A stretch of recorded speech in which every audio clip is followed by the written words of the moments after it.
Winter did not confront the army as a visible enemy. There was no sudden disaster, no dramatic moment that announced what was coming. The cold arrived gradually, almost politely, allowing the soldiers to underestimate it. In the beginning, it was treated as an inconvenience rather than a threat. The men had marched through rain, mud, hunger, and exhaustion before. Cold was simply another condition to endure. Days passed with routine still intact.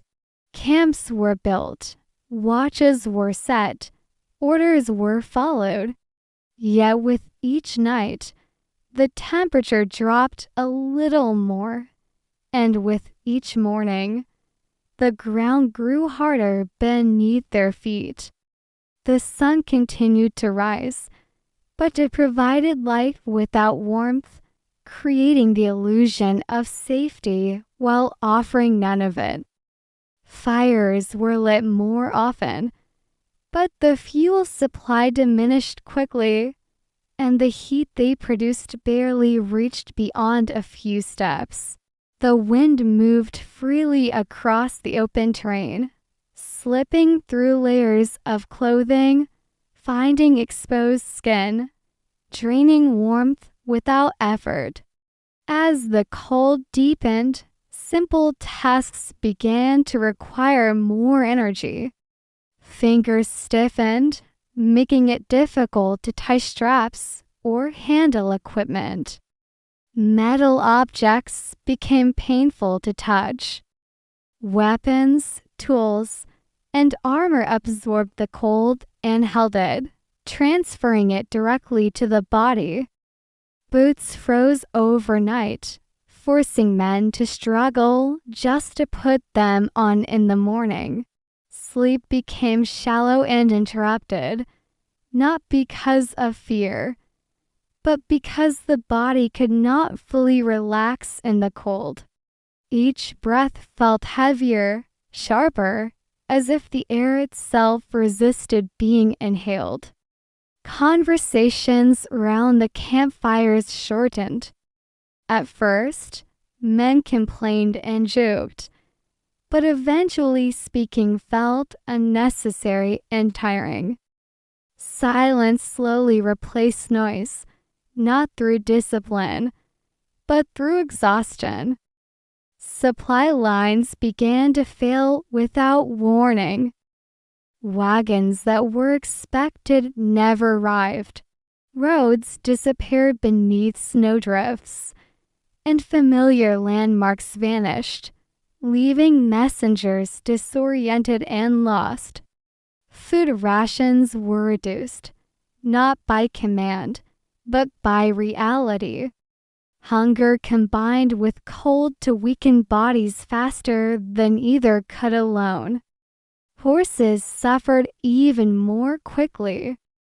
Their strength faded as forage became scarce, and many collapsed where they stood, unable to rise again. Each fallen animal reduced the army's ability to move, to transport supplies, or to retreat. Still, orders from higher command emphasized waiting. The army was told to hold position, to remain where it was until conditions improved. These decisions were made far from the frozen camps, by men who measured winter in reports rather than in breath and pain. Time began to lose structure. Days blended together, distinguished only by how cold the night before had been. Watches were missed. Men failed to wake their replacements, not out of disobedience, but because sleep overcame them completely. Movement within the camp slowed noticeably.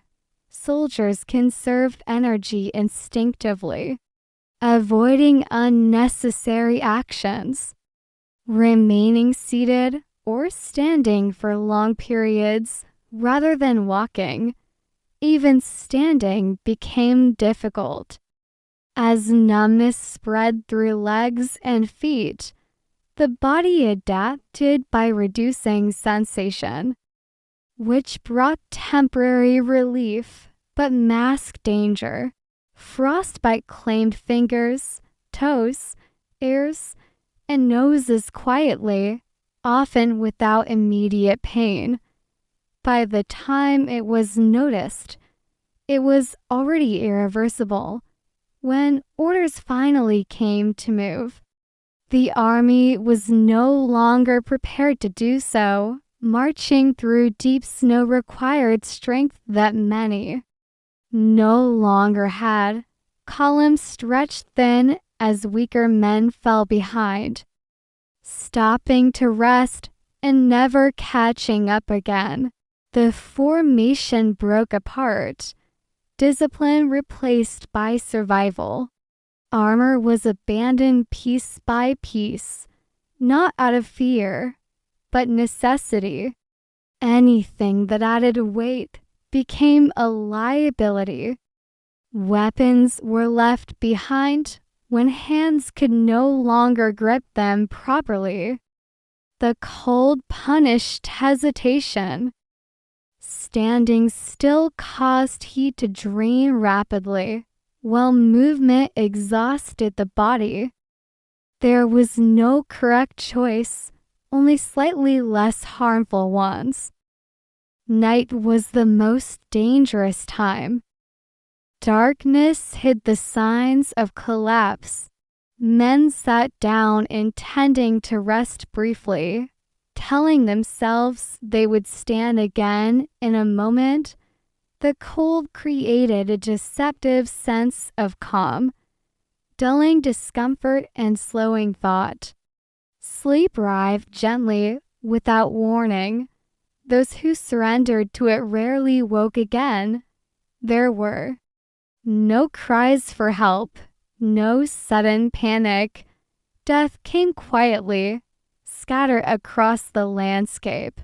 In the morning, survivors discovered bodies frozen in place, seated or standing, faces relaxed, as if time had stopped at the moment of rest. The absence of violence made the scene difficult to comprehend. There were no wounds, no signs of struggle, only stillness. Leadership began to collapse alongside the army. Officers disappeared, lost to exposure, or separated during the march. Orders ceased to matter when they could no longer be delivered or obeyed. Units stopped functioning as units. The army became a collection of individuals moving without coordination, driven by instinct rather than command. Maps were useless without landmarks. Direction lost meaning when every horizon looked the same. Snow erased tracks quickly, removing any evidence of passage. The land offered no guidance and no mercy. Those who survived did so by chance as much as by endurance. They reached shelter, lower ground, or villages by accident rather than design. When spring finally arrived, it revealed what winter had hidden. Camps were found abandoned, tents collapsed, fires long extinguished. Bodies emerged from melting snow in preserved condition, ranged as they had fallen. Villagers and later officials recorded these discoveries with confusion and unease. There were no tales of battle to explain the losses. No enemy to blame. The army had simply vanished. Historical records struggled to account for what had happened.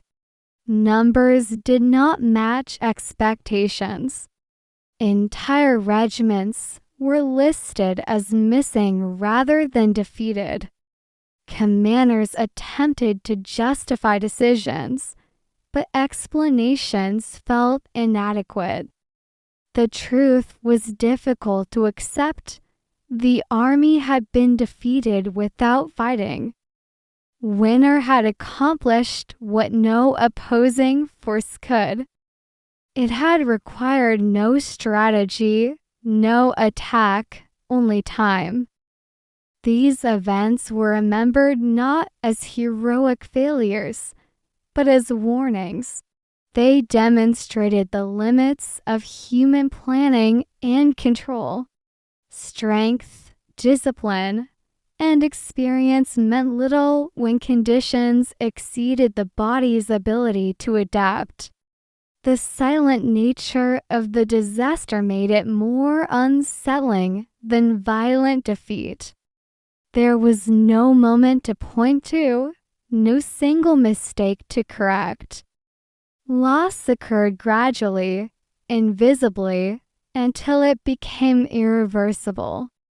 In later years, soldiers and commanders spoke of these campaigns cautiously. The lesson was not about courage or cowardice, but about respect for environment and timing. Winter was no longer seen as a backdrop to war, but as an active force capable of deciding outcomes on its own. The land itself became a participant, shaping history without intention or emotion. The army did not fall in battle. It faded. One body at a time, one night at a time, it was reduced until nothing remained but traces beneath the snow. When people later walked those fields, they found no evidence of conflict, only silence, and that silence became the defining memory of the campaign, a reminder that not all defeats are loud, and not all wars are fought with weapons.